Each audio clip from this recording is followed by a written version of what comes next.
சிலுவையில ரத்தம் சிந்தி மரித்து பாவத்துக்காக செத்துட்டாரு. செத்துது அப்படியே இருந்ததுனால நமக்கு வழி இல்லை தேவனிடத்தில் போறதுக்கு. ஆனா அவர் செத்து உயிரோடு எழுப்பி அவர் பிதாவிடத்தில் போயிருக்கிறாருன்னா தேவன் முன்பாக போகக்கூடிய தகுதி இயேசுக்கு வந்திருக்குது. இயேசு தான் அந்த மனுகுலத்துக்கு பிரதிநிதியா இருக்கிறார். ஆதாம் ஒரு மனுகுலத்துக்கு பாவத்துக்கு அவர் பிரதிநிதியா இருந்தது போல நீதிக்கு இயேசு தான் தேவன் முன்பாக திருப்பியும் சேர்க்கிறதுக்கு தேவன் முன்பாக நிற்கக்கூடிய அந்த தகுதி இந்த இயேசு மூலமாக நமக்கு உண்டா இருக்குது. அப்போ இயேசு பிதாவிடத்தில் போன அப்படின்னால் இவர் தான் நீதி என்று சொல்லி இவர் தான் தேவன் கொடுக்கும் நீதி. இவரை விசுவாசிக்கிறவர்கள் தேவன் நீதியாய் அவர்களை தகுதியாய் பார்க்கிறார். தேவன் முன்பாக நிற்கக்கூடிய தகுதியாய் பார்க்கிறார். அவளை தகுதிப்படுத்துகிறார் குமாரன் மூலமா என்று சொல்லி இவர் தான் அந்த நீதி. இந்த நீதியை விசுவாசிங்க, இவரை நீங்க விசுவாசித்தா நீங்க தேவன் முன்பாக நீதிமன்றா இருக்கிறீங்கன்னு சொல்லி இயேசு இந்த நீதியை கொடுத்திருக்கிறார். ஆனால் இந்த நீதியை நீங்கள் விசுவாசிக்காமல் உங்கள் சுய நீதியை நிலைநிறுத்த நீங்கள் ஆண்டவரை தேடுகிறபடியா?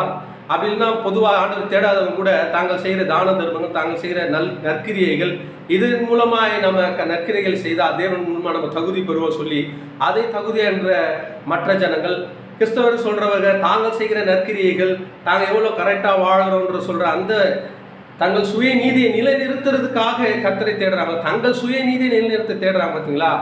அந்த நீதியினாலே அந்த நீதி தேவனுக்கு முன்பான தகுதி இல்லை. இயேசு ரத்தம் சிந்தி மரித்து அவர் உயிர் தெரிந்து பிதாவிடத்தில் வந்தார் பார்த்தீங்களா? அவர் செய்த சிலுவையில் அவர் செய்த கிரியை தான் தகுதி என்று அவருடைய நீதி நமக்கு கொடுத்திருக்கிறாள். அந்த நீதியை நம்ம விசுவாசித்தாதான் அதை தான் அவர் தகுதியாக பார்க்குறான்னு சொல்லி அதை நீங்கள் விசுவாசியாமல் அந்த நீதியை நீங்கள் விசுவாசியாமல் இருக்கிறீங்கன்னு சொல்லி அந்த நீதியை குறித்து ஆவியானவர் கண்டித்து உணர்த்துவார். அவர் கொடுக்குற நீதியை விசுவாசிக்கிறவன் தான் நீதிமான்.